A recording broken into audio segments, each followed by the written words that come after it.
Bismillahirrahmanirrahim. Nahmaduhu wa nasalli ala rasulil kareem amma ba'd.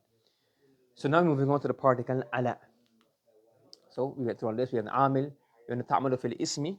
Now we're doing harfun jar, and we go through the rest inshallah, slowly bit by bit inshallah. So the fifth harfun jar that we're discussing is the particle ala.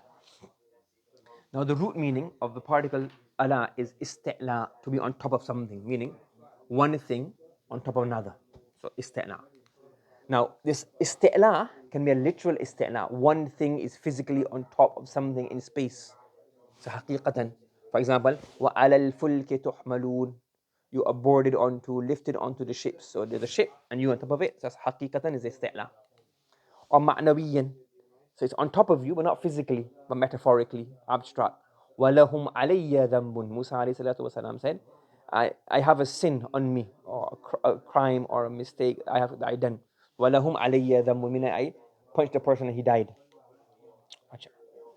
Now, when you see the word isti'la, it has these meanings built into it. Ilzam, yes, tamakkun, and izam tamakkun. So, for example, you will see these words being used. What's ilzam mean? Like, it's a burden upon you. So, when something's on you, it's a burden upon you. Like, alayya, walhum alayya dhanbun. And it also has a meaning of tamakkun. What's tamakkun mean? Makan. That you have strength, authority, position, in control of. So when you're on top of something, sometimes it can be on top of you in the back. So it can be like, if something's on top of, so the thing on top is like a lazim upon him, it's a burden upon him. And the person on top has control over the thing on the bottom. Yes, so for here, the burden is on Musa, the dham is on Musa. So the dham, the manslaughter he committed, when you point at a person, is on him, it's ilzam, like upon him, like a burden. And ulaika ala hudan, Allah saying they are upon guidance, meaning mutamakki. Allah could have said ulaika muhtadun. Okay, but ulaika ala hudan means as if this is guidance and they're on top of it. So they have tamakkun, control. They're like firmly placed on guidance. So they can say firmly guided. If you want to translate ulaika ala hudan, they are firmly guided. Understood? Acha. Now what's the slot of the jar and majrur? مفعول به غير صريح نحو أنعمت عليهم صراط الذين أنعمت عليهم. You have bestowed them, i.e. bestowed upon them. مفعول فيه زمان أو مكان. وعليها وعلى الفلك تحملون. زمان دخل المدينة على حين غفلة من أهلها. Musa alayhi salatu wasalam entered the city, or entered the village, entered the city at a time, ala حين, at a time when the people were unaware, meaning in the afternoon when they were all resting. Acha. So when we have these meanings, when it's maf'ul, when it's maf'ul fi, they say it's lil isti'la. The word isti'la is used then. Okay? And I mentioned here, the isti'la could also be haqiqa majazan mentioned before, probably a double text here. Okay? Maf'ul lahu, you can also have the meaning of maf'ul lahu. One of the tafsir of this is sakharaha lakum. Allah subhanahu wa ta'ala has made all of these an'am and these livestock subjugated to you. Allah has made them all subjugated to you. Why? لِتُكَبِّرُوا اللَّهَ عَلَى مَا هَدَاكُمْ. No, عَلَى مَا هَدَاكُمْ. لِتُكَبِّرُوا اللَّهَ. So He's made it subjugated so you can glorify Allah subhanahu wa ta'ala. عَلَى مَا هَدَاكُمْ. Because He has guided you. So one of the people says the illah. The slot here is like an illah slot. So one reason is سَخَّرَهَا لَكُمْ لِتُكَبِّرُوا اللَّهَ عَلَى مَا هَدَاكُمْ. So one is that Allah has made His animals subjugated to you. So you glorify Him. You glorify Him. And you glorify Him for what? That He has made His animals subjugated to you. لِتُكَبِّرُوا اللَّهَ عَلَى مَا هَدَاكُمْ. And He has guided you towards the right path. So here, ala is a meaning of maf'ul lahu. You can also have maf'ul ma'ahu غَيْرَ صَرِيحٍ. وَيُطْعِمُونَ الطَّعَامَ عَلَى حُبِّهِ أي مَعَ حُبِّهِ. But again, the faida of ala here is when you have ala, what does it get the meaning of? So ala hubbihi, so it's like basically it says ta'am. You have hubbut ta'am. You have here hubbut ta'am. And you have hubbut ta'am, then they're on top of hubbut ta'am. So they feed people ala hubbihi, like despite them loving the wealth which buys the food. So yut'imuna ta'ama ala hubbihi. So they're on top of, they have to subjugate their love for wealth and feed the poor and yatim and the orphans and the prisoners. There's also another I'rab. يُطْعِمُونَ الطَّعَامَ عَلَى حُبِّهِ. The he is in this one is ta'am. You can also refer to hubbillah. Yes? So in this one I have the meaning of tamakkun. that they feed people ala hubbillah, because of. They can basically have maf'ul lahu kind of meaning, or it can have maf'ul ma'ahu meaning, but it means because of or with great love for Allah subhanahu wa ta'ala. So this can maf'ul ma'ahu or maf'ul lahu. You can have different ways of looking at translating it, because the word ala has these possibilities. So you can translate it يطعمون الطعام, despite love for wealth which buys the food, or because of Allah's love, or with love of Allah, Allah's love. Achha. And this is what we explained here.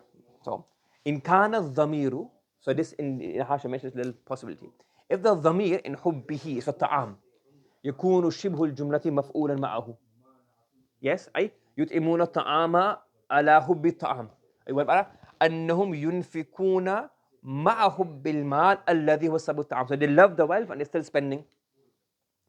And it's tamakkun, meaning they were qaharu, like you're on top, ala hubbihi, so they control themselves, they overwhelm themselves, control their nafs, qaharu anfusahum, and they spent. So ma'a hubbil, so despite that meaning of ilzam is in there. And if the zamir is referring to jalala, Allah subhanahu wa ta'ala, is maf'ul lahu. والمعنى أنهم ينفقون من أجل حب الله. And it's tamakkun in there. i.e. ومعنى تمكن من حيث أنهم راسخون في حبهم لله. They love Allah so much. So because of the love, or on top of the love, meaning they have the love for Allah subhanahu wa ta'ala. What happened here? And because of this, what happened? And because of this, they spend the path of Allah subhanahu wa ta'ala. Understood? Is that clear? It can be hal. فَمَا آمَنَ لِمُوسَى إِلَّا ذُرِّيَّةٌ مِّن قَوْمِهِ. So, only a small dhurriya, a group of people, a progeny from his nation believe in Musa. عَلَى خَوْفٍ مِّن فِرْعَوْنَ وَمَلَئِهِمْ. Now here is interesting, we're doing this one here now. Again, the ala, because see, the reason we're going through this so detailed is that because we understand the meaning of ala, because the harf and jar, you see there's so many different ways of doing, tarkeeb, and so many different ways of translation. So one i'rab is the shubh jumla, ala khawfin. So ala khawfin is maf'ul lahu lima amana. Yes? So ma amana li Musa. These people did not believe. What was the reason they did not believe? Khawfin min fir'auna wa mala'ihim. Because of their fear. So the people who did not believe why? Because they were fearful of Fir'aun and his group. The second possibility of this is maf'ul ma'ahu. So, wal ma'na, the ala khawf is linked to the dhurriya. So the mustasna, not mustasna min mustasna. So here, this is the hal, this is the state of the mustasna minhu. And here's the state of the mustasna, meaning those who did believe, they believe despite khawf min fir'aun wa alayhi, despite fearing Fir'aun and his mala. Yes? And the third one is hal. Yes? It means here, they believe, but whilst they believe, they had a bit of fear. So in both of these scenarios, we're talking about the mu'minun. We're talking about the dhurriya. Talking about the dhurriyatu min qawmihi. And in here, we're talking about the reason for ma amana, i.e. the kafirun who do not believe. So the word Allah has all these possibilities. Number one, the people who do not believe because of fear of Fir'aun and his group people. Yes? And those who did believe, they believed despite khawf. So they had fear of Fir'aun and his group, but despite that they believed. Or they believe with this fear, in fear. So you can have, it's so similar, not too different. But you can have three different translations based on how you take the word Allah. Acha. Yes?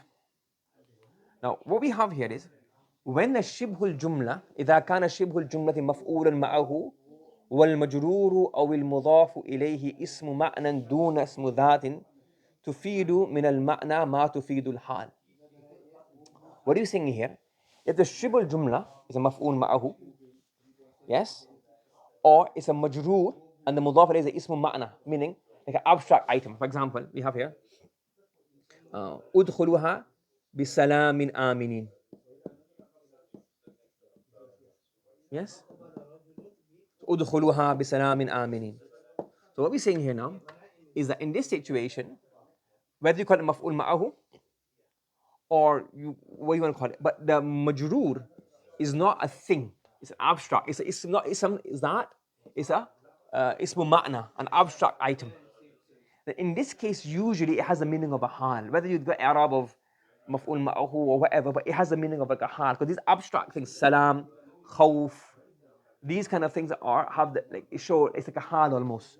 So as a rule of thumb, when you see the jar majroor, the majroor becoming like an abstract thing, not a thing, but not a that, but a ma'na. In that situation, we will say this is the meaning of, it gives the meaning of hal. Understood? Stop inshallah. Subhanallah wa bihamdihi subhanakallahumma wa bihamdika wa nashhadu an la ilaha illa anta nastaghfiruka wa natubu ilayk.